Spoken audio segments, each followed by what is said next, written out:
Colleagues, I rise today to thank you for your support of my resolution that denounces white nationalist and neo-Nazi groups and declares them domestic terrorist organizations. Today we have shown that there are not two sides, there is just one side. That Nazism, racism, fascism are all evil, period. Today, the Michigan Senate, as a unified body, stated we strongly denounce and oppose the violent terrorism, totalitarian impulses, xenophobic biases, and bigoted ideologies that are promoted by radical hate groups and declare these groups to be domestic terrorist organizations.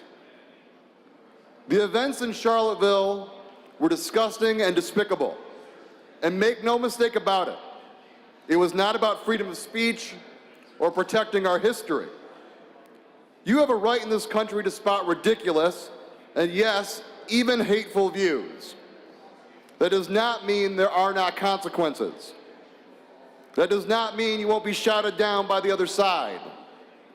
The First Amendment is not a get-out-of-jail-free card. It means the government cannot punish you for your speech alone. That does not mean you get to keep your job or avoid consequences for being a bigot.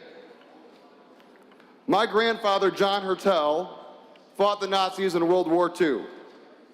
We fought two of the deadliest wars in our history against these ideologies. And we cannot allow homegrown extremists to revive the evils of the past. We fought these evils on foreign shores and in marches here at home. That is our history. Our long march towards progress and equality is the story of America. That is our history. Like you, colleagues, I'm a proud patriot. I believe strongly in the promise of America. I believe our Constitution is the greatest living document ever written.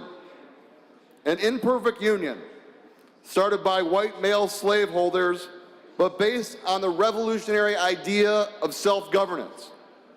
It took us 90 years to end slavery, another 60 years for women's suffrage, another 40 years before the Civil Rights Movement, and another 60 years before marriage equality. The struggle for a more perfect union, so that one day we can truly live up to the pledge of liberty and justice for all. That's our history. That's what we honor here today. And remember, although the struggle is far from over, we will keep marching towards progress.